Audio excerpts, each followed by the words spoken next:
آپ کے لیے ایک سورہ فاتحہ۔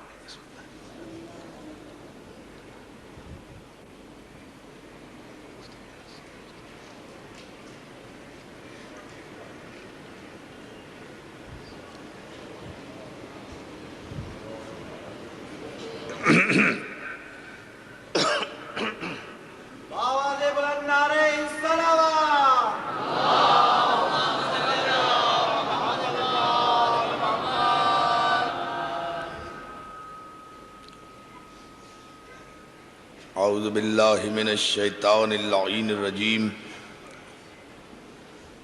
بسم اللہ الرحمن الرحیم، الحمد للہ الذی ہدانا لہذا وما كنا لنهتدي لولا ان هدانا اللہ، لقد جاءت رسل ربنا بالحق والصلاة والسلام والتحیت والاکرام علی سید اصل ما فی الوجود، سر اللہ فی کل موجود، نقطۃ دائرۃ الوجود، صاحب لواء الحمد والمقام المحمود، الخاتم لما سبق والفاتح لمن غلق، المعلن الحق بالحق، ابو القاسم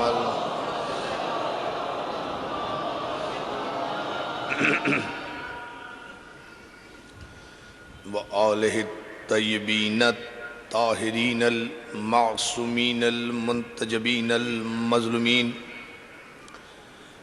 الذین اذہب اللہ عنہم الرجس وطہرہم تطہیرا۔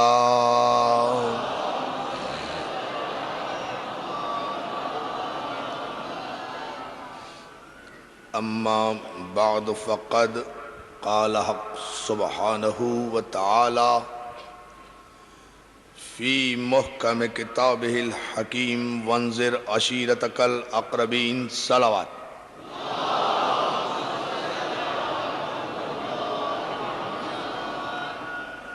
حاضرین گرامی قدر، عزیزان محترم، انجمن فدائے اہل بیت کے زیر اہتمام بارگاہ شہدائے کربلا میں یہ عشر محرم کی الحمدللہ چھٹی مجلس آپ کی سماعت کی نظر ہے۔ اسلام عشیر سے غدیر تک ہمارا موضوع گفتگو ہے، اور آپ حضرات کی مسلسل توجہات اور ذوق ایمانی کے سبب جو ہمارے لیے حوصلہ افزائی کا سبب ہے، گزشتہ 5 مجالس میں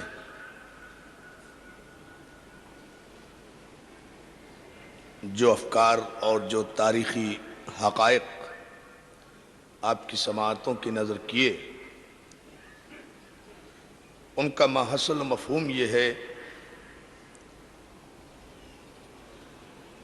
کہ اسلام کا آغاز، اسلام کی ابتدا، اسلام کی اساس، اسلام کی دعوت کا پہلا گھر، ہدایت کے پیغام کا پہلا مرکز، ہدایت الہیہ کا پہلا محور، تاریخی اعتبار سے جناب ابو طالب کا گھر ہے، جہاں سے اسلام نے اپنی فکر کا آغاز کیا، اور ابو طالب اور خون ابو طالب نے پیغمبر اسلام کی نبوت کی تصدیق کر کے اللہ کے آخری رسول کی آخری نبوت کی تصدیق کر کے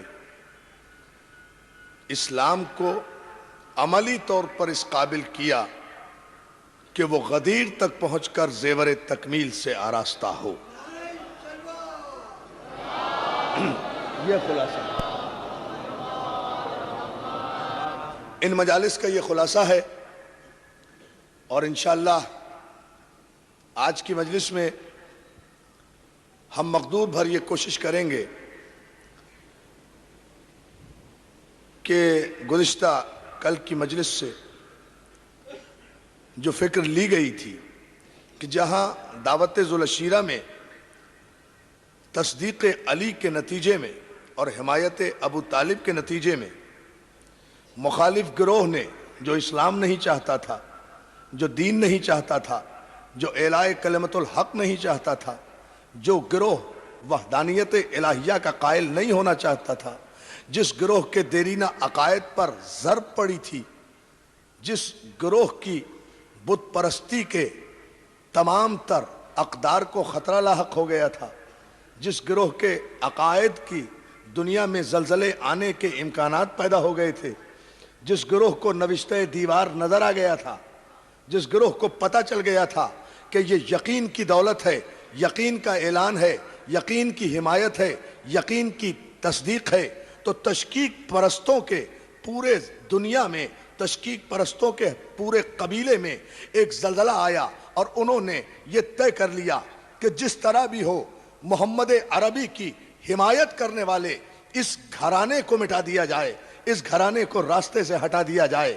عزیزان محترم، پہلی کوشش انہوں نے سماجی اعتبار سے کی، جو میں کل عرض کر رہا تھا آپ کی خدمت میں، یہ سماجی کوشش تھی کہ پیغمبر کا اور ان کی حمایت کرنے والوں کا امتحان لیا جائے سماجی بائیکاٹ کر کے۔ یہ دیکھا کہ سماجی بائیکاٹ بھی ناکام ہو گیا۔ صداقت محمد کے سامنے، بڑی توجہ دوستو، صداقت نبوت کے سامنے، صداقت محمد کے سامنے، صداقت پیغمبر اسلام کے سامنے جب وہ کافروں کی لکھی ہوئی تحریر غارت ہو گئی، اسے دیمک چاٹ گئی، صرف نام محمد باقی رہ گیا، تو یہاں بھی کافروں کو شکست ہوئی، یہاں بھی ابو جہل کے قبیلے کو شکست ہوئی۔ تو یہیں سے انہوں نے اپنا انداز مخالفت کو تبدیل کیا۔ جب یہ مخالفت بھی کارآمد ثابت نہ ہوئی تو اپنے بچوں کو سامنے لے آئے۔ یہ مرحلے بھی آپ کی خدمت میں پیش کیے جا چکے کہ بچوں کو سکھایا گیا کہ وہ جہاں بھی پیغمبر اسلام پہنچیں وہ پیغمبر اسلام کو اذیت دیں، ان پر پتھر برسائیں، ان پر سنگساری کریں، انہیں اذیت دیں۔ یہ منصوبہ بھی جب ابو طالب کے بیٹے نے ناکام بنا دیا، بہت توجہ، ذرا صاحب توجہ فرمائیں، یہ منصوبہ بھی ابو طالب، دیکھیں ایک بڑی عجیب بات میں کہنا جا رہا ہوں، اس لیے میں آپ حضرات کی توجہ چاہوں گا۔ یہ منصوبہ بھی جب ابو طالب کے بیٹے نے ناکام بنایا، چونکہ سرکار ابو طالب نے کافروں کا جواب ان کے گلے میں ڈال دیا تھا نا، جب وہ اپنے بچے لے کر آئے تھے اور کہا تھا تمہارے بچے نے ہمارے بچوں کی ہڈیاں توڑ دی ہیں، تو عزیزان محترم سرکار ابو طالب نے وہی جواب اس کے گلے میں ڈال دیا نا کافر کے، کہ بھائی بچوں کی بات ہے، بڑوں کو نہیں بولنا چاہیے۔ مسئلہ یہاں ختم نہیں ہوا عزیزان محترم، یہیں سے کافروں کے جو بڑے تھے ان کے دل میں محمد اور علی کے بڑوں کے خلاف بغاوت پیدا ہوئی، اور جو کافروں کے بچے تھے جنہیں علی نے سزا دی تھی ان بچوں کے دلوں میں ابو طالب کے بچے کے خلاف بغاوت پیدا ہوئی۔ صلوات بھیجے محمد وعلی محمد۔ اب آپ اس نظریے کو دیکھیں، اس پس منظر کو دیکھیں، یہ کلیہ یہاں سے چلا ہے۔ بڑوں کے دل میں، بہت شکر گزار ہوں آپ کی توجہ کا، بڑوں کے دل میں ابو طالب کے خلاف بغاوت پیدا ہوئی، بچوں کے دل میں ابو طالب کے بچے کے خلاف بغاوت پیدا ہوئی، اور جیسے جیسے اسلام بڑا ہوتا رہا ویسے ویسے اسلام کی حمایت بڑی ہوتی رہی، ویسے ویسے ابو طالب کی حمایت بڑی ہوتی رہی، ویسے ویسے علی کی حمایت آگے بڑھتی گئی۔ ادھر ابو طالب کا چاند جوان ہونا شروع ہوا، ادھر دشمنوں کی اولادیں جوان ہونا شروع ہوئیں، تو صرف اولادیں ہی جوان نہیں ہوئیں، ادھر دوستی نبوت کا پودا جوان ہوا، ادھر دشمنی علی کا پودا جوان ہوا۔ دیکھیں دوستو، توجہ فرمائیں، آپ کس صلوات بھیجیں بآواز بلند محمد علی، دونوں طرف سے مولا آپ کو سلامت رکھے. ادھر سے حمایت ابو طالب کی صورت میں علی جوان ہوئے، ادھر سے مخالفت پیغمبر کی صورت میں کافروں کے بچے جوان ہوئے. تو ان کے بچوں کی سائیکالوجی میں، ان کی نفسیات میں یہ ذلت تو بیٹھ گئی تھی نا کہ ابو طالب کے بیٹے نے ہمیں سزا دی ہے، ابو طالب کے، بہت توجہ دوستو، ابو طالب کے بیٹے نے ہماری ہڈیاں توڑی ہیں. تو دشمنی بچپن کی حد تک نہیں رہی، دشمنی بھی جوان ہوتی رہی، محمد کی دوستی بھی جوان ہوتی رہی. دو قبیلے ایک ساتھ ساتھ چلے، اور پھر ہر موقع پر، چاہے ہجرت کا موقع ہو، چاہے صلح حدیبیہ کا موقع ہو، چاہے بدر کا موقع ہو، چاہے احد کا موقع ہو، چاہے خیبر کا موقع ہو، چاہے خندق کا موقع ہو، وہی بچے جنہیں علی نے بچپن میں سزا دی تھی وہ جوان ہو کر کبھی علی کے مقابلے میں بدر میں آئے، کبھی احد میں آئے، کبھی خیبر میں آئے، کبھی خندق میں آئے. توجہ توجہ توجہ، یہ تھا پیمانہ. بلند آواز سے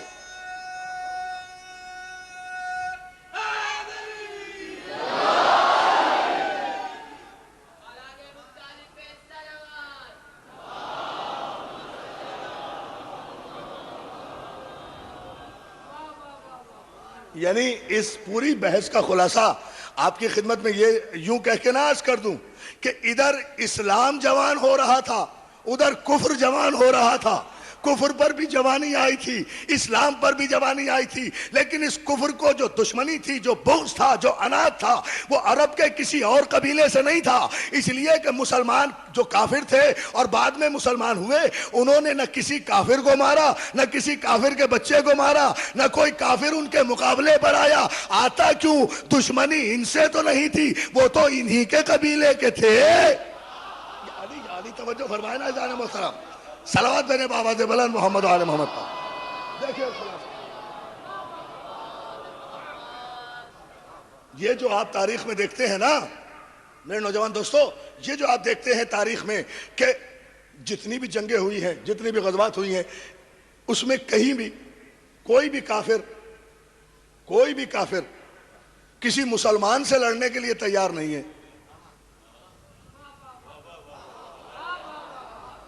اللہ اللہ، دیکھیں نا، کوئی کافر کسی مسلمان سے لڑنے کے لیے تیار نہیں ہے. اور پلٹ کے جملہ کہہ دوں اگر آپ غور فرمائیں، اگر ضائع گیا تو مجھے افسوس ہوگا. ادھر کوئی کافر کسی مسلمان سے لڑنے کے لیے تیار نہیں ہے، ادھر کوئی نو مسلم کسی کافر کے مقابلے میں جانے کو تیار نہیں ہے. نو مسلم، یہ بڑا عجیب فلسفہ ہے جنگوں میں جو آپ کو نظر آئے گا. کوئی کافر مسلمان سے لڑنا نہیں چاہتا، کوئی مسلمان کسی کافر سے لڑنا نہیں چاہتا. جو بھی کافر آتا ہے وہ یا علی سے لڑنا چاہتا ہے یا حمزہ سے لڑنا چاہتا ہے. خاندان ابو طالب صلوات میں دینا محمد آل محمد. دیکھیں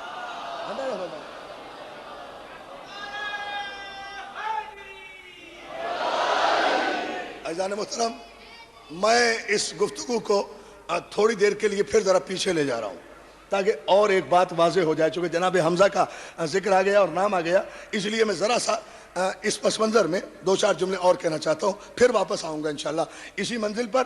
ایک مرحلے پر آپ توجہ فرما لیں. تاریخ طبری کے جملے یہ ہیں کہ آغاز رسالت جب ہوا تو کافروں نے اذیتیں دینا شروع کی، تکلیفیں دینا شروع کی، قدم قدم پر آپ کی راہوں میں کانٹے بچھائے.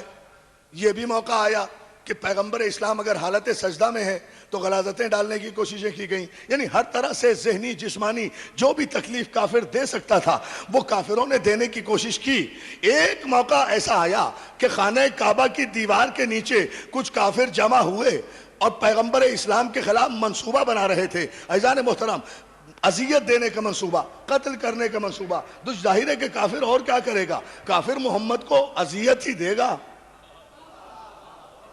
ہائے ہائے، کافر تو اذیت ہی دے گا نا. یہی منصوبہ وہ بنا رہے تھے. ایسے میں ابھی بالکل اسلام کا آغاز ہوا ہے، اس مرحلے کی میں بات کر رہا ہوں.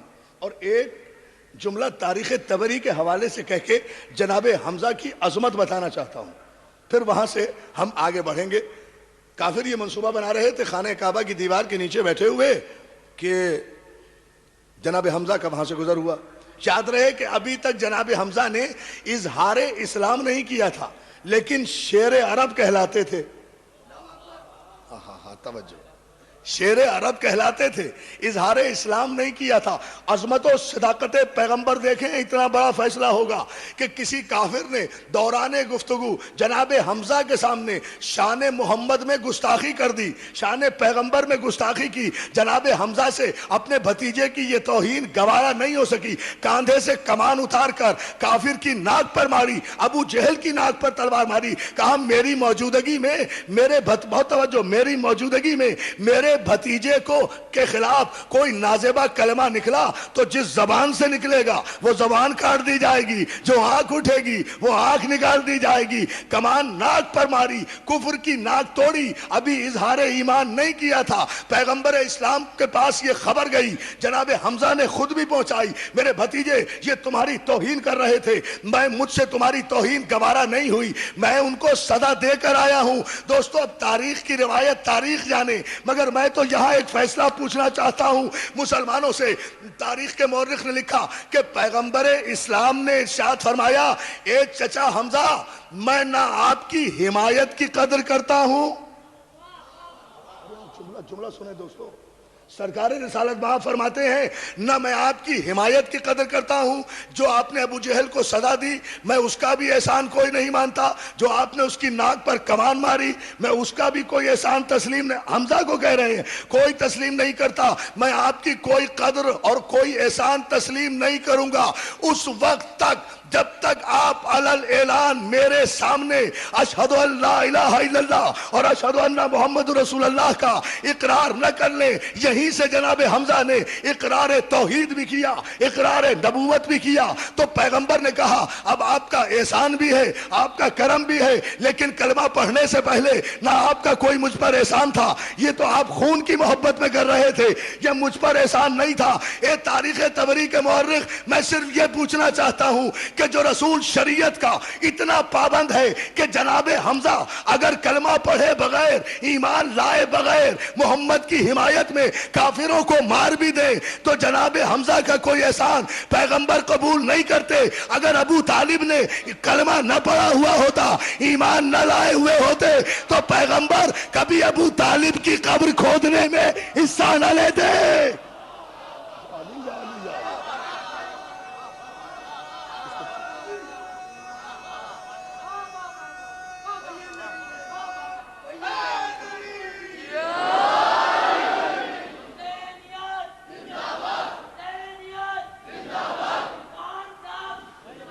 بیٹھو بیٹھو بیٹھو بیٹھو، صلوات بھیجے محمد و آل محمد پر، بچے ہیں اپنے جذبات میں کہتے ہیں۔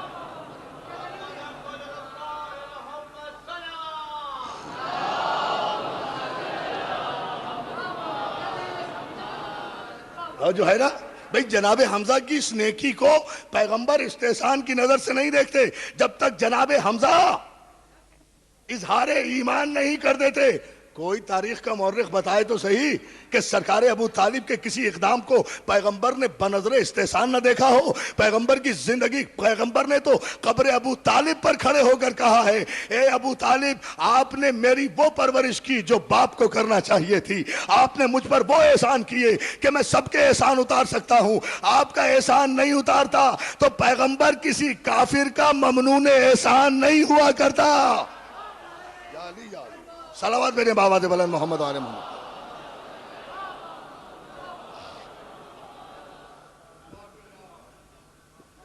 ایک مرتبہ اور درود بھیج دیں بابا دے بلند۔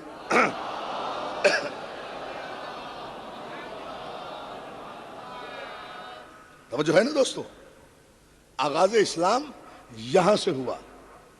پیغمبر اسلام کو تقویت ان کے خاندان نے دی ہے، محلے والوں نے نہیں دی۔ پیغام اسلام کو قوت خاندان والوں نے عطا کی ہے۔ اب تین طاقتیں ہو گئیں، حمزہ کی طاقت، علی کی قوت، ابو طالب کی حمایت۔ اب اندازہ فرمائیں آپ اسلام کے آغاز پر۔ اور دوستو کتنی عظیم تھی ابو طالب کی طاقت، کتنی عظیم تھی سرکار ابو طالب کی حمایت، اور کتنی عظیم تھی جناب خدیجۃ الکبریٰ کی نصرت پیغمبر کہ کافر منصوبے بناتے رہے، کافر اذیتوں دینے کے منصوبے بناتے رہے، مگر یہ کیا تاریخ بھلا دے گی کہ جب تک ابو طالب حیات رہے، جب تک جناب خدیجہ الکبریٰ حیات رہی، پیغمبر پر ایسا وقت نہیں آیا کہ وہ اپنا آبائی شہر چھوڑ کر ہجرت کر جائے۔ بہت توجہ جانے محترم، اب ذرا سا غور فرمائیں اس جملے پر۔ پیغمبر پر یہ وقت نہیں آیا کہ جب تک ابو طالب حیات رہے، جب تک جناب خدیجہ الکبریٰ حیات رہیں، پیغمبر اسلام نے مکہ نہیں چھوڑا، مکہ نہیں چھوڑا۔ یہ تھی عظمت ابو طالب، یہ تھی حمایت جناب خدیجہ الکبریٰ۔ ایک جملہ پھر میں کہہ رہا ہوں، جناب خدیجہ الکبریٰ کی بارگاہ میں خراج عقیدت پیش کرنے کے لیے ساری مومنات کی طرف سے، اس لیے کہ ہم سب کی ماں ہیں، مومنوں کی ماں تو وہی ہیں، صلوات بھیجیں آپ محمد آل محمد، مومنوں کی ماں، مومنوں کی توجہ ہے نا عزیزان محترم۔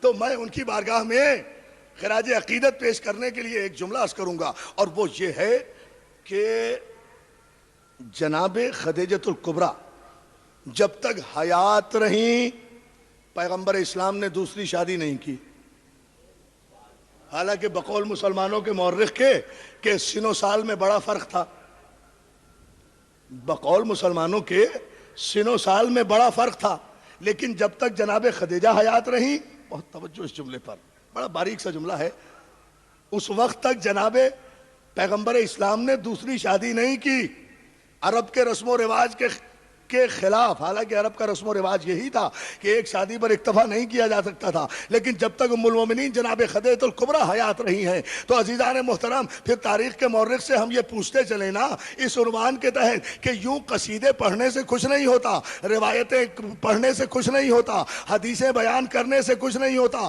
دلیل تو خود اپنے آپ کو منوا لیا کرتی ہے۔ اب اس پیمانے کو مقرر خود کرو، کہنے سے کچھ نہیں ہوتا کہ پیغمبر کس سے زیادہ محبت کرتے تھے، پیغمبر کس سے زیادہ محبت کرتے تھے، پیغمبر اپنی کس زوجہ سے زیادہ محبت فرمایا کرتے تھے، ارے یہ تو شوہر کا طرز عمل خود بتا دے گا۔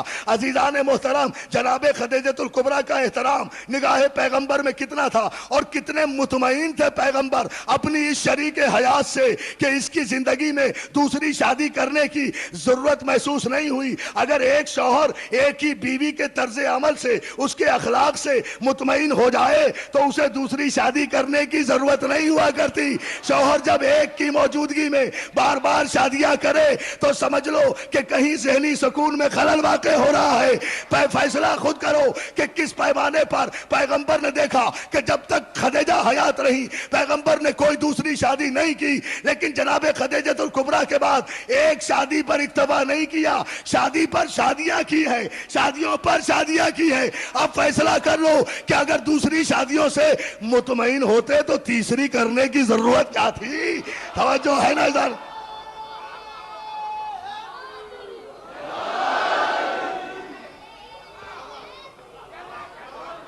توجہ ہے ادھر؟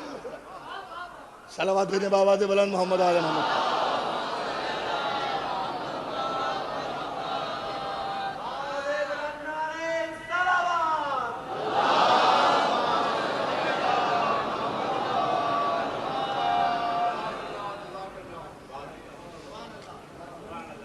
ایک مرتبہ اور درود بھیج دیجئے بآواز بلند محمد آل محمد۔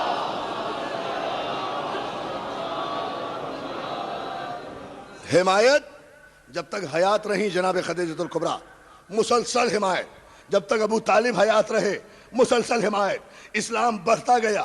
ابو طالب کی وجاہت، خدیجہ الکبریٰ کی دولت، علی کی قوت بازو نے اسلام کی کمزور بنیادوں میں قوتوں کا نور انڈیلا۔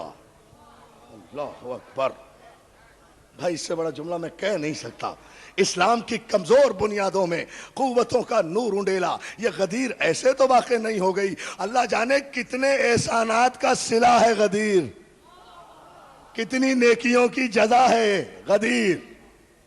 کتنے احسانات کا انعام ہے غدیر. یہ تو انشاءاللہ نبی مجلس میں بتاؤں گا. ابھی تو ہم مسلسل آگے بڑھ رہے ہیں اور ادھر جناب خدیجہ الکبریٰ کی آنکھ بند ہوتی ہے, ادھر سرکار ابو طالب کی آنکھ بند ہوتی ہے, ادھر پیغمبر ہجرت کرنے پہ مجبور ہو جاتے ہیں, ہجرت فرماتے ہیں پیغمبر اسلام. اور یہی کفر جو بچپن سے علی کے خلاف اناد لیے ہوئے ہیں, یہ بچے جوان ہو کر سب سے پہلے میدان بدر میں آتے ہیں. اب توجہ اس جملے پر. اسلام کے اس آغاز کو ملت مسلمہ کو بڑی سنجیدگی سے سمجھنا چاہیے. یہ سارے کافر بغض و عناد اپنے سینوں میں لیے ہوئے میدان بدر میں آتے ہیں 3000 کی تعداد میں. دوستو قیادت فیصلہ کرے گی نا کہ اسلام کا مخالف گروہ کون تھا اور اسلام کا موافق کون تھا. مسلمانوں کے 313 لشکر کی قیادت جناب حمزہ کر رہے ہیں, کافروں کے لشکر کی قیادت ابو سفیان کر رہا ہے. اب دونوں طرف سے فیصلے ہو گئے کہ ذوالعشیرہ سے 2 قبیلے چلے تھے, ایک خاندان رسالت چلا تھا, ایک خاندان ابو سفیان چلا تھا. بہت توجہ جان محترم. ابو سفیان کافروں کی قیادت کر رہا ہے, خاندان رسالت مسلمانوں کی قیادت کر رہا ہے. آپ تاریخ اٹھا کر دیکھیں کہ جب یہ دونوں لشکر آمنے سامنے ہوئے ہیں, اب یہاں سے میں آپ کی توجہ چاہوں گا اس جملے پر جان محترم. جب یہ دونوں لشکر قلیل ترین تعداد ہے مسلمانوں کی 313, کثیر ترین تعداد ہے کافروں کی 3000, 3000 کے لشکر کی قیادت کر رہا ہے ابو سفیان. مسلمانوں کے لشکر کی علمبرداری کر رہے ہیں جناب حمزہ. بہت توجہ. سید الشہداء جو بعد میں کہلائے کربلا سے پہلے, توجہ ہے نا, وہ جناب حمزہ وہ قیادت کر رہے ہیں. علی ساتھ ساتھ ہیں. تاریخ کے جملے یہ ہیں دوستو, سارے مسلمانوں نے لکھا, سارے مسلمان متفق ہیں کہ جیسے ہی لشکر آمنے سامنے آئے, ابو سفیان نے تازہ مسلمانوں پر اثر انداز ہونے کے لیے, نفسیاتی دباؤ ڈالنے کے لیے اعلان کیا مسلمانوں کے لشکر کے سامنے کہ مسلمانوں, نحن نمل عزا ولا عزا لکم, ہمارے پاس عزا ہے اور تمہارے پاس کوئی عزا نہیں ہے. نحن نمل عزا پہلی جنگ ہے نا, پہلا موقع ہے. ابھی تک تو مسلمانوں نے صرف کلمہ ہی پڑھا ہے نا, کھانا کھایا ہے یا کلمہ پڑھا ہے. امتحان آیا ہے, توجہ تو فرمائے نا بھئی, کھانا کھایا ہے یا کلمہ پڑھا ہے, کوئی زحمت تو ہوئی نہیں آج تک. پہلی زحمت ہے, پہلا امتحان ہے. تاریخی فیصلہ انشاءاللہ دیں گے بارگاہ شہدائے کربلا میں. عزیزان محترم, ابو سفیان نے مسلمانوں پر نفسیاتی حملہ کیا ہے یہ کہہ کر کہ مسلمانوں, نحن نمل عزا ولا عزا لکم, ہمارے پاس عزا ہے اور تمہارے پاس کوئی عزا نہیں ہے. اس لیے کہ کافروں کی عادت یہ تھی کہ جب وہ میدان میں آتے تھے تو اپنے ساتھ کسی بڑے بت کو لے آتے تھے. میں نے عرض کیا تھا نا, اپنے ساتھ چونکہ بنی امیہ کا بت عزا تھا, اس لیے اپنے ساتھ ابو سفیان عزا نامی بت کو لایا, اس یقین کے ساتھ کہ اس کی وجہ سے ہمیں فتح ہو جائے گی, ہم جنگ جیت جائیں گے. وہ ان کا عقیدہ ہوا کرتا تھا. بت کو لے آتے تھے, بہرحال وہ جیتتے ویتتے تو کیا, لیکن اتنا ضرور تھا کہ اس بت کو جب میدان میں لے آتے تھے تو لانے والے میدان سے بھاگ جاتے تھے, مگر یہ بت میدان سے نہیں بھاگا کرتا. یا علی یا علی, آئے نا توجہ, بہت توجہ. صلوات بھیج دینا محمد آل محمد پر, سلامت رہے.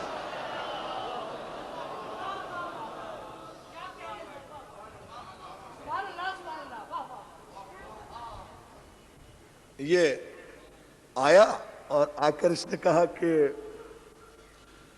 مسلمانوں, ہمارے پاس عزا ہے اور تمہارے پاس عزا نہیں ہے. علامہ ابن ابی الحدید نے بھی اس واقعے کو لکھا, ہمارے پاس عزا ہے اور تمہارے پاس کوئی عزا نہیں ہے. اور ابو سفیان کا یہ حملہ جو تھا نا, یہ بھرپور ہوا ہے نو مسلموں کی نفسیات پر. بھئی تازہ مسلمان تھے نا, پہلی جنگ ہے. غور فرمائیں, تازہ مسلمان تھے, پہلی جنگ ہے. عزا کی ہیبت دلوں میں طاری تھی, ایک عمر گزری ہے سجدہ کرتے ہوئے. اللہ اللہ اللہ، دیکھیں نفسیاتی حملہ اس نے یہ کیا تھا کہ یہیں سے سائیکولوجیکل شکست دی جائے، اعصاب توڑ دیے جائیں۔ تازہ مسلمان ہیں، ایک عرصے تک عزا کے سامنے سر جھکاتے ہوئے آئے ہیں، اور ابو سفیان کا پورا حملہ کامیاب ہوا ہے۔ اس لیے کہ مورخین لکھتے ہیں کہ جیسے ہی عزا کا نام آیا، سارے مسلمان دوڑے پیغمبر اسلام کی بارگاہ میں حاضر ہوئے۔ خدمت رسالت میں آپ نے غور ہی نہیں فرمایا، خدمت رسالت میں آ کر ایک جملہ کہوں گا، ساری سپاہ صحابہ نے میدان چھوڑا۔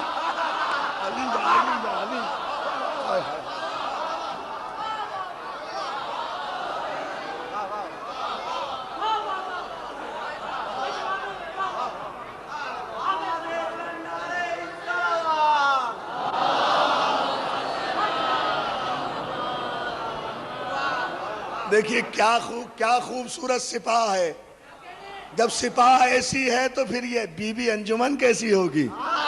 توجہ ہے نا جان محترم، ذرا اندازہ فرمائیں آپ۔ صلوات بھیجیں بابا دے بلند محمد علیہ وسلم۔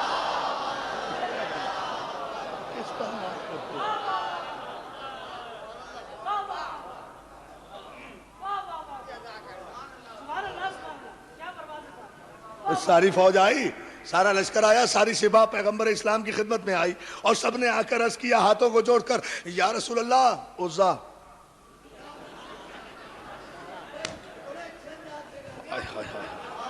کیا ارشاد صاحب کو پسند آیا ہے یہ انداز عزا کا؟ جو ہے نا جان محترم، یا رسول اللہ، عزا۔ بھئی کیسا عزا؟ سرکار وہ کمبخت، اچھا اس وقت کے صحابہ اکرام جلیل القدر تھے، اس لیے ابو سفیان کو کمبخت کہتے تھے، رضی اللہ نہیں کہتے تھے۔ توجہ ہے نا جان محترم؟ صلوات میرے بابا دے بلند محمد علیہ محمد۔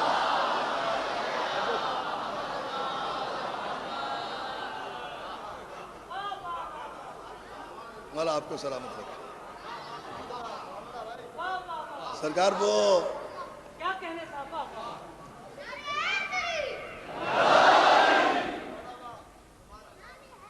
سرکار وہ عزا لے آیا ہے، وہ کمبخت ابو سفیان۔ تو بھئی کیا ہوا اگر عزا لے آیا؟ سرکار وہ کہہ رہا ہے ہمارے پاس عزا ہے، مسلمانوں تمہارے پاس کوئی عزا نہیں ہے۔ یعنی معیار ایمان کا پتہ چل رہا ہے، کتنے ثابت قدم تھے کلمہ پڑھنے والے اس دور کے۔ ایک عزا سے، اب میں اسی لیے تو کہتا ہوں میرے دوستوں، خاطر میں نہ لایا کرو یہ انجمن ونجمن کو، یہ تو صرف عزا سے ڈر جاتے ہیں۔ توجہ ہے نا جان محترم؟ یہ تو صرف بتوں سے ڈر جاتے ہیں، ہم تو بت شکن کے ماننے والے ہیں۔ یا علی یا علی،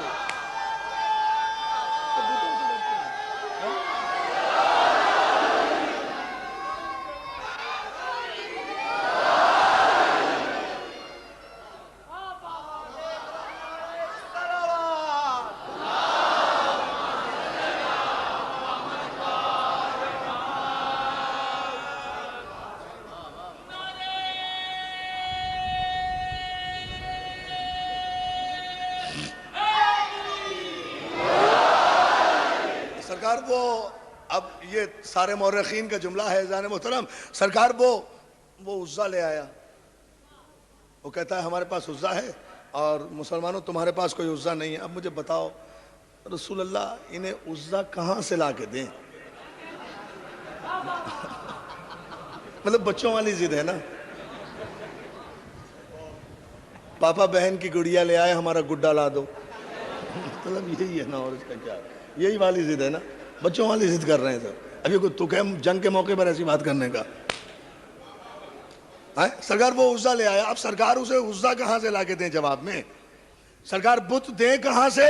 سرکار نے پریشانی دیکھی کہ بت کی وجہ سے مسلمان پریشان ہیں، تو پیغمبر نے بت شکن کی طرف مسکرا کے دیکھا۔ یا علی یا علی یا علی یا علی یا علی، توجہ توجہ۔ پیغمبر نے بت شکن کی طرف مسکرا کے دیکھا۔ علامہ ابن ابی الحدید معتزلی لکھتے ہیں، مسلمانوں کے بہت بڑے مورخ ہیں، لکھتے ہیں کہ سرکار رسالت مآب نے علی کی طرف مسکرا کے دیکھا اور اطمینان سے کہا، یا علی، ابو سفیان کے نعرے کا جواب دے دو، ان کے اطمینان کا کچھ سامان کرو۔ جواب دے دو، جواب دے دو. یہ سب نے لکھا ہے دوستو، مولانا یہاں بیٹھے ہیں، آپ پوچھیں یہ سب نے لکھا ہے، یہ سب نے لکھا ہے کہ ابو سفیان کے نعرے کا جواب دے دو. یہ پیغمبر نے علی سے کہا، لیکن یہ کسی نے نہیں لکھا کہ پیغمبر نے علی کو یہ کہا ہو کہ ابو سفیان نے اگر یہ کہا ہے تو علی تم ہماری طرف سے جا کر یہ کہہ دو. پیغمبر نے جملہ پڑھایا نہیں، کہا بس جواب دے دو. بہت توجہ، جواب دے دو علی، جواب دے دو. دوستو علی چلے. اب ظاہر ہے کوئی یہ تو آج کے نالائق قسم کے ماننے والے لوگ ہیں جو پہچانتے نہیں ہیں. صحابہ کرام تو جانتے تھے کہ علی کی عزت کیا ہے. اب علی آگے چلے تو ساری سپاہ صحابہ علی کے پیچھے چلی. آگے علی، جانتے ہیں نا کہ کسی مرد کی قیادت میں جا رہے ہیں.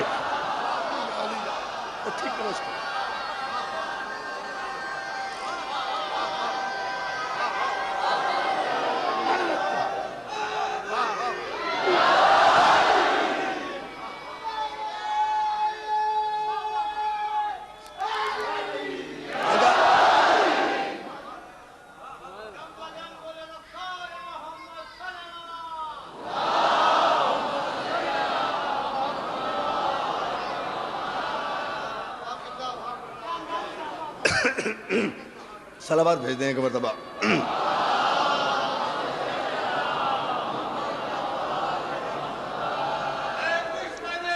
توجہ ہے نا جان محترم؟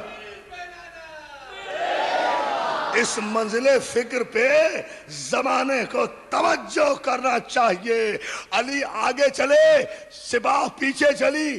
علامہ ابن ابی الحدید لکھتے ہیں ایک پہاڑی کی بلندی پر علی چڑھ کر آواز دیتے ابو سفیان اپنے خیمے سے باہر نکل. توجہ کرے، توجہ کرے، توجہ. جبھی تو علامہ اقبال نے تڑپ کے کہا ہے کہ مسلم اول شہ مرداں علی، عشق را سرمایہ ایمان علی. علی مردوں کا بادشاہ ہے. توجہ توجہ توجہ. علی مردوں کا بادشاہ ہے. علامہ اقبال نے کہا مسلم اول شہ مرداں علی، عشق را سرمایہ ایمان علی. یہ پھر انشاءاللہ کسی مجلس میں اس شعر کی تشریح کروں گا. آگے بڑھے، آواز دی ابو سفیان خیمے سے باہر نکل. خیمے سے باہر آیا. علی کہتے ہیں کیا نعرہ لگایا؟ سپاہ کے سامنے نعرہ لگایا تو نے؟ کسی مرد کے سامنے نعرہ لگا؟ کیا سن رہے ہیں؟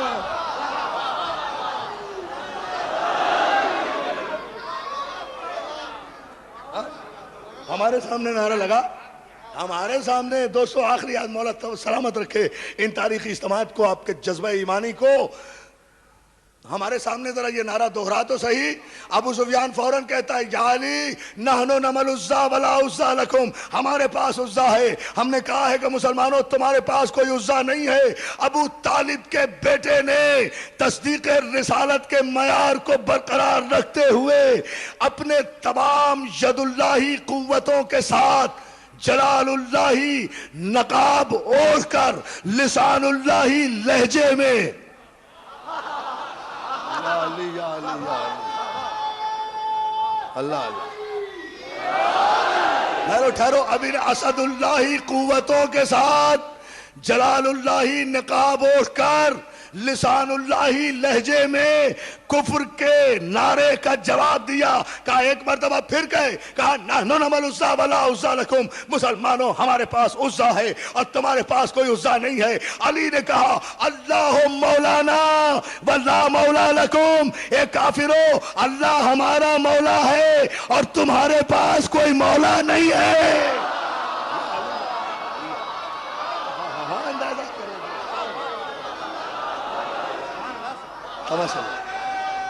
دونوں ہاتھ بلند کر کے آخری آدمی تک پوری طاقت و توانائی سے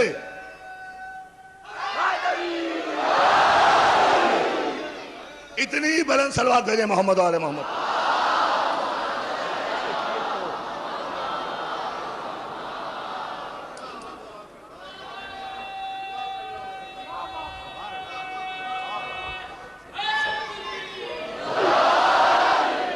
بہت توجہ عزیزان محترم، یہ صرف واقعہ ہی نہیں بیان کر رہا، یہی قرآن کی آیت سے استدلال بھی اسی منزل پر ہے عزیزان محترم۔ یہ کوئی قصہ کہانی نہیں ہے جسے کوئی مسترد کر دے گا۔ اللہ مولانا ولا مولا لکم، ایک کافرو اللہ ہمارا مولا ہے اور تمہارے پاس کوئی مولا نہیں ہے، یہ علی نے کہا، یہ علی نے کہا کافرو ہمارے پاس مولا ہے، ہمارے پاس مولا ہے۔ میرے مولا یہ توجہ نہیں کر رہے، کافرو ہمارے پاس مولا ہے، کافرو تمہارے پاس کوئی مولا نہیں ہے۔ علامہ ابن ابی الحدید لکھتے ہیں کہ ادھر علی کی زبان سے یہ جملہ نکلا، ادھر جبریل امین سورہ محمد کی یہ آیت علی کی تصدیق میں لے کر نازل ہوئے۔ بتحقیق ان اللہ مولا الذین آمنوا وان الکافرین لا مولا لہم، بے شک علی نے ٹھیک کہا ہے، اللہ مومنوں کا مولا ہے اور کافروں کا کوئی مولا ہوتا ہی نہیں، کافروں کا کوئی مولا ہی نہیں ہوتا، کافروں کا کوئی مولا۔ یہ علی کیا سن رہے ہو اولادارو؟ دیکھیں نا قرآن کی آیت ہے۔ چمن چمن کلی کلی، نگر نگر گلی گلی، نگر نگر گلی گلی، نعرہ حیدری، نعرہ سلام۔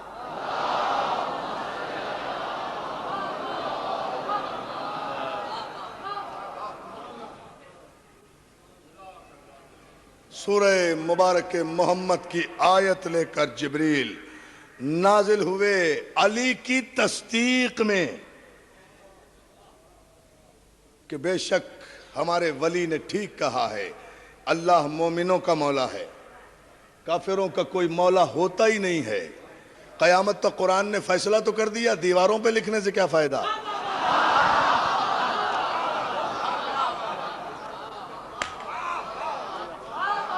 توجہ کہ قرآن نے فیصلہ تو کر دیا، جہاں جہاں اقرار مولا ہے وہاں ایمان ہے، جہاں انکار مولا ہے وہاں کفر ہے۔ یہ تو قرآن کا فیصلہ ہے بھائی، دیوار کا فیصلہ نہیں ہے یہ، نہ یہ دیوار کا فیصلہ ہے، نہ دینار کا فیصلہ ہے، نہ ریال کا فیصلہ ہے۔ ارے ساری تاریخ تو ہم نے بتا دی۔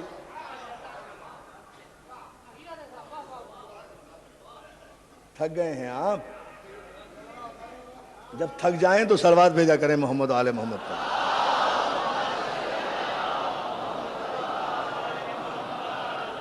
مولا آپ کو سلامت رکھے۔ جس خوبصورت انداز میں آپ سماعت فرماتے ہیں، آیت نازل ہوئی اللہ ہمارا مولا ہے، علی نے کہا نا یہ کہ اللہ ہمارا مولا ہے، تو دوستو یہیں سے تو سارا میرا مضمون مکمل ہو جاتا ہے۔ یہ علی نے کہا، سب سے پہلے لفظ مولا کا استعمال اللہ کے لیے علی نے کیا، آیت بعد میں آئی ہے، پہلے علی نے اللہ کو مولا مانا۔ اب غور ہی نہیں کر رہے، پہلے علی نے اللہ کو مولا مانا۔ اللہ کون ہے؟ عادل بھی ہے، حل جزاء الاحسان الا الاحسان کا مالک بھی ہے۔ بھئی احسان کا بدلہ احسان ہے نا، نیکی کا بدلہ نیکی ہے۔ تو غدیر تو سن 10 ہجری میں ہوئی ہے، فیصلہ تو اللہ نے جنگ بدر ہی میں کر دیا تھا۔ 3000 کافروں کے سامنے ہمیں مولا کہنے والے علی، ہمیں بھی قسم ہے اپنے عدل و انصاف کی، تو نے ہمیں مولا کہا ہے 3000 کافروں کے درمیان، ہم تجھے مولا بنائیں گے 1,40,000 سپاہ صحابہ کے درمیان۔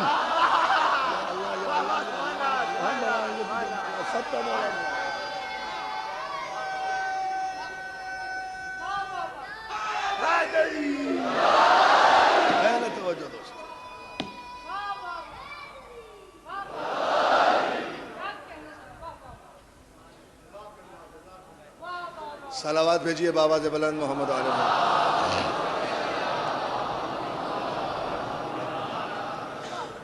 اللہ ہمارا مولا ہے اور کافروں تمہارے پاس کوئی مولا نہیں ہے۔ اتنا جملہ علی کی زبان سے نکلنا تھا کہ کافر اپنے خیمے میں واپس گیا۔ پہلے کافر نے مسلمانوں کو واپس بھیجا تھا، اب علی نے کافر کو واپس بھیجا، تو طے ہو گیا نا تاریخی اعتبار سے کہ علی نے کافر کو واپس بھیجا. علی پیچھے نہیں ہٹتا, کفر پیچھے ہٹتا ہے. علی والے پیچھے نہیں ہٹیں گے, کافر پیچھے ہٹیں گے. توجہ ہے نا جان محترم, غور کرتے جائیں. یہ ہے اسلام کا نشو و نما, یہ ہے اسلام کا بیک گراؤنڈ, یہ ہے اسلام غدیر سے پہلے اشیر کے بعد, غدیر سے پہلے اشیر کے بعد. یہ ہے عزیزان محترم حقیقت اسلام. اسلام اس طرح پروان چڑھا ہے. اب ایک جملہ اور دوستو, فوجیں سفارہ ہو گئیں. جناب حمزہ نے, جو کہ کمانڈر ان چیف ہیں اس فوج کے, مسلمانوں کی فوج کے, سرکار جناب حمزہ, آپ نے 2-3 آدمی نکالے ٹیسٹ کے لیے میدان میں. جاؤ ذرا لڑو.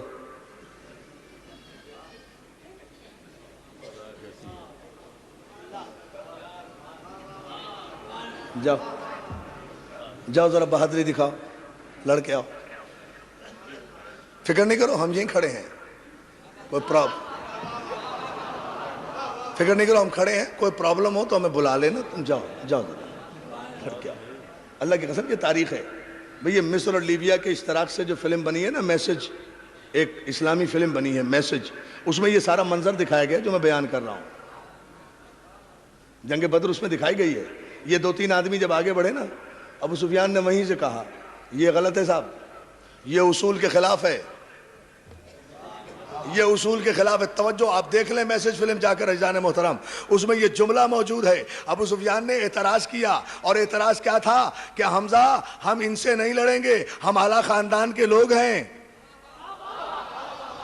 بہت توجہ, بہت توجہ. ہم خاندانی اعتبار سے حسب نسب کے لوگ ہیں, ہم ان سے نہیں لڑیں گے. یہ بہت چھوٹے خاندان کے لوگ ہیں, مسلمان ہو گئے تو کیا, خاندان تو چھوٹا ہے.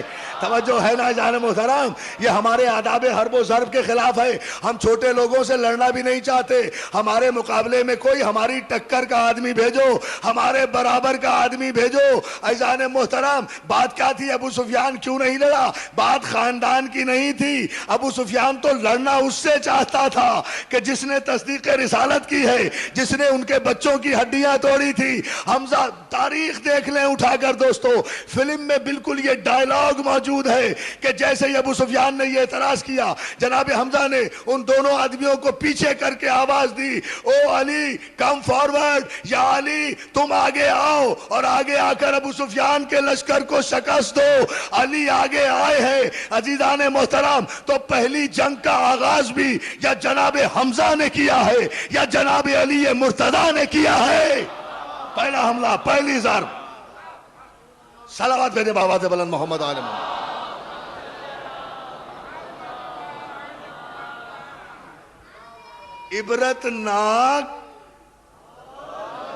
عبرتناک شکست ہوئی ہے عزیزان محترم پہلی ہی جنگ میں, اور کوئی چوتھی تلوار نظر نہیں آتی سوائے خاندان ابو طالب کے.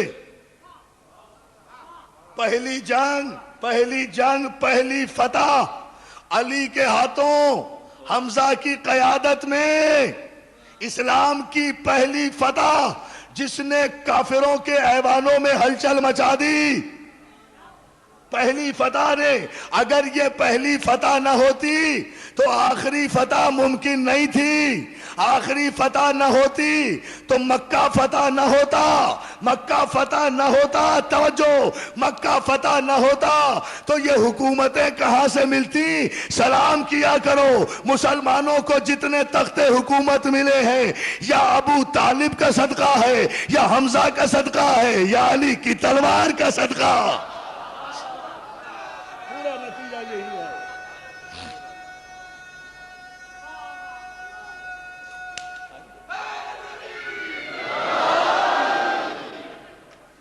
جو ہے نا دوستو, جب بھی مگر علی تلوار اٹھا رہے ہیں رسالت کے احترام میں. علی تلوار اٹھا رہے ہیں تصدیق رسالت کے لیے. کفر حملہ کرنے آیا تھا رسالت پر, دیوار بنا علی, سپر بنا حمزہ, خون ابو طالب یہ سامنے آیا. یہاں جناب حمزہ اور جناب علی مرتضیٰ کی سن و سال میں بڑا فرق ہے، لیکن جب رسالت پر کوئی بات آئے تو اس خاندان کا بڑا چھوٹا سب برابر ہو جاتے ہیں۔ اس خاندان کا 18 برس کا علی اکبر بھی سامنے آتا ہے اور 6 مہینے کا علی اصغر بھی سامنے آتا ہے۔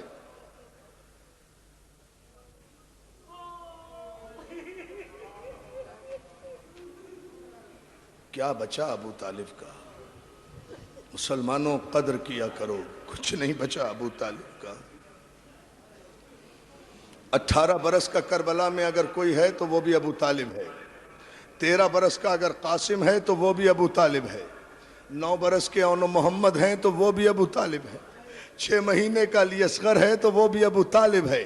اسلام کی سپر بنے ہوئے ہیں، اس لیے کہ تصدیق کرنا ہے نا، تصدیق رسالت کی ہوئی ہے، اس لیے ذمہ داری ہے۔ ادھر ابو سفیان کی اولاد سے آیا، ادھر ابو طالب کی اولاد سے آیا، گروہ ساتھ ساتھ چل رہے ہیں، قبیلے ساتھ ساتھ چل رہے ہیں۔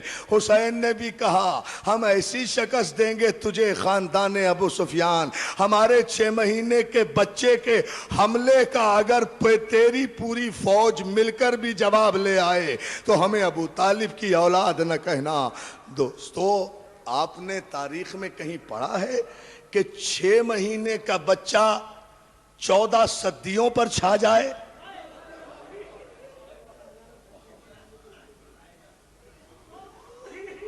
ہاں، 6 مہینے کی عمر کیا ہوتی ہے دوستو؟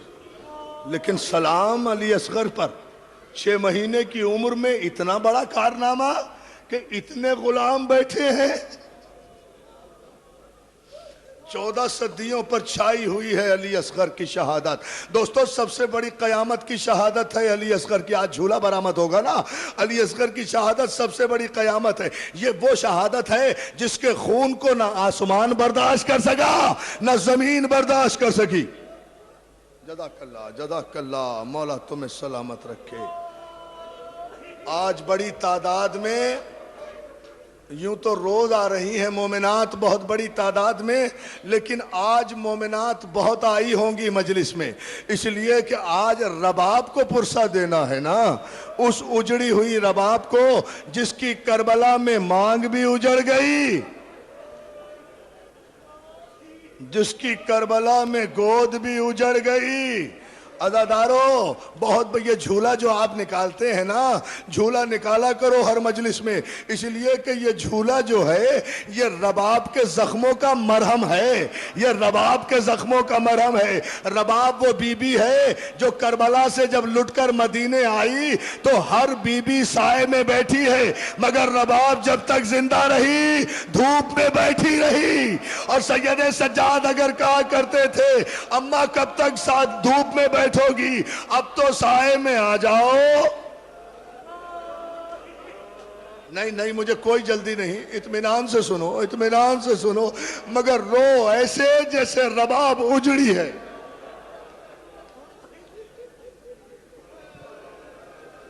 بہت بڑی قیامت ہے۔ میں شہادت تو نہیں پڑھ سکوں گا، شہادت تو المحسن میں پڑھوں گا، مگر ایک جملہ ضرور سن لو عزادارو، جھولا برآمد کرانے کے لیے رباب جب تک زندہ رہی دھوپ میں بیٹھی رہی۔ سید سجاد کہا کرتے تھے اماں کب تک دھوپ میں بیٹھی رہو گی، اب تو سائے میں آ جاؤ۔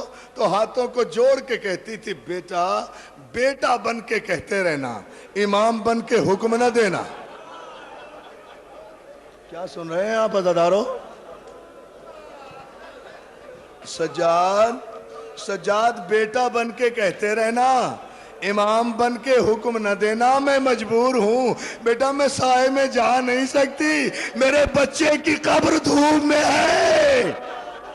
جزاک اللہ، جزاک اللہ، جزاک اللہ، جزاک اللہ۔ بہت مصائب پڑھیں گے عزادارو، اس لیے کہ آج کی رات سے زیادہ قیامت کی رات کوئی نہیں ہے۔ 6 مہینے کا علی اصغر ہے، 6 مہینے کا علی اصغر ہے۔ میں جھولے کے لیے مصائب پڑھوں گا مخصوص، مگر پہلے ایک جملہ شہادت کا سن لو عزادارو۔ جب حسین لے کر گئے، تفصیل پڑھوں گا المحسن میں، جب حسین علی اصغر کو ابا کے دامن میں لے کر گئے ہیں نا، ابا کے دامن میں لے کر گئے ہیں. اللہ جانے علی اصغر نے اپنے سوکھے ہوئے ہونٹوں پر خشک زبان کس طرح پھرائی کہ یزید کے لشکر میں ہلچل ہو گئی. یزید کے لشکر میں ہلچل ہوئی. حرملا کو بلایا گیا. اقتل کلام الحسین, حسین کے کلام کو قطع کر دے.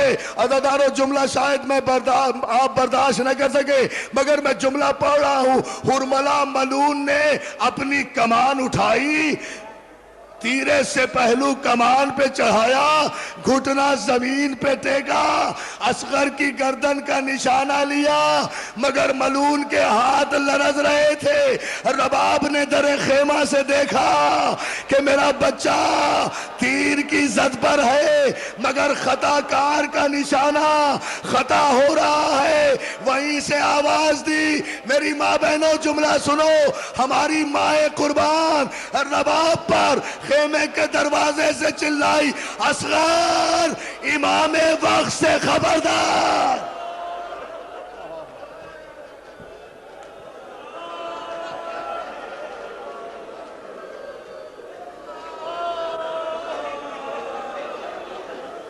اصغر اصغر امام وقت سے خبردار. میرے لال, تمہاری زندگی میں امام کو تیر نہیں لگنا چاہیے, کوئی زخم نہیں آنا چاہیے.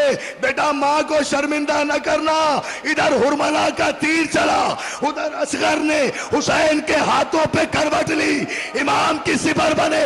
تیر آیا, اصغر کی گردن میں لگا, بچہ اچھلا, اچھل کے امام کی طرف دیکھ کر کہتا ہے, بابا ہم اکبر سے پیچھے تو نہیں رہے. اور جزاک اللہ جزاک اللہ جزاک اللہ. بسم اللہ بھائی, بسم اللہ. ہاتھ نہ جوڑو میرے بھائی, ماتم کرو. مولا تمہیں سلامت رکھے. لو تفصیل ابھی سناؤں گا المحسن میں, مگر ایک جملہ سن لو, ایک جملہ سن لو. یہ تفصیل کہ حسین نے تیر کیسے نکالا یہ المحسن میں سناؤں گا, اس لیے کہ وہاں بھی جھولا برآمد ہوگا. مگر ایک جملہ سن لیں. اہل سنت کے عالم علامہ فرنگی محلی اہل سنت کے عالم ہیں. اپنی کتاب قیامت صغریٰ میں ایک جملہ لکھتے ہیں. دوستوں میں تو تڑپ گیا یہ جملہ پڑھ کر. میں نے پڑھا یہ جملہ. علامہ فرنگی محلی کہتے ہیں کہ اصغر کا تیر کھانا حسین کا امتحان نہیں تھا, گلے سے تیر کھینچنا حسین کا امتحان نہیں تھا, اصغر کا باپ کے ہاتھوں پہ تڑپنا حسین کا امتحان نہیں تھا.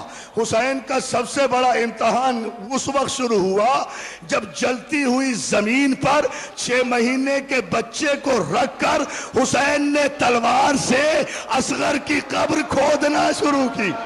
سن رہے ہو دادارو, سن رہے ہو جملہ؟ ہاں کرو ماتم دادارو, کرو ماتم. اس سے بڑی شہادت ہے کوئی نہیں. جزاک اللہ جزاک اللہ. جہاں تک مجھ سے پڑھا گیا یہ جملہ سنیں. ابھی جھولا جب آئے گا جب میں اشارہ کروں گا, جی بھر کے رو لو عزادارو.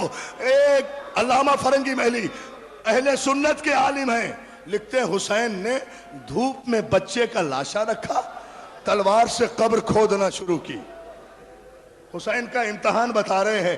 وہ کہتے ہیں حسین کا امتحان یہ بڑا سخت تھا. قبر کھودی, اس کے بعد قبر میں حسین نے ہاتھ پھیرا کر دیکھا, کوئی کنکر تو نہیں ہے, کوئی پتھر تو نہیں ہے جو میرے پھول کے چبھ جائے.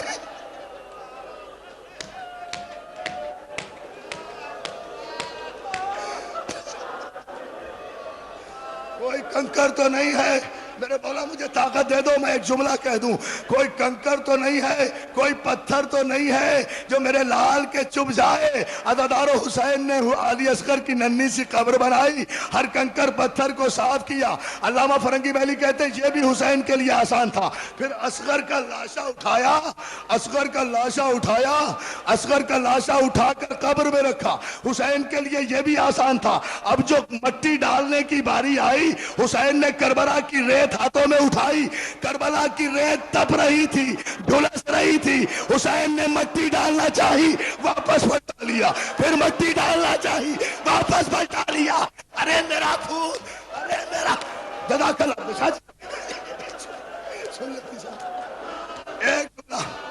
ایک جملہ اگر میں پڑھ سکا تو پڑھ دوں گا. حسین نے 3 مرتبہ ارادہ کیا جلتی ہوئی ریت اٹھا کر اصغر کے پھول سے جسم پہ کیسے ڈالے. عزیزانو حسین نے آنکھیں بند کی, انا للہ و انا الیہ راجعون. علی اصغر کے ایک ساتھ حسین نے مٹی نہیں ڈالی, پہلے پیروں پہ مٹی ڈالی سامنے بیٹھ کر, پھر اصغر کی ننھی ننھی ٹانگوں پہ مٹی ڈالی سامنے بیٹھ کر, پھر جلتی ہوئی ریت اصغر کے سینے پر ڈالی سامنے بیٹھ کر. اب جب اصغر کا چہرہ خالی رہ گیا نا, سنو گے جملہ, قیامت آئے گی شاہ جی, قیامت آئے گی. اصغر کا چہرہ آیا, حسین سے برداشت نہیں ہوا, قبر کی طرف پشت کر لی, مٹی اٹھائی ادھر منہ کر اصغر کے چہرے پر ڈال کر کہا اللہ کے اللہ. صدائے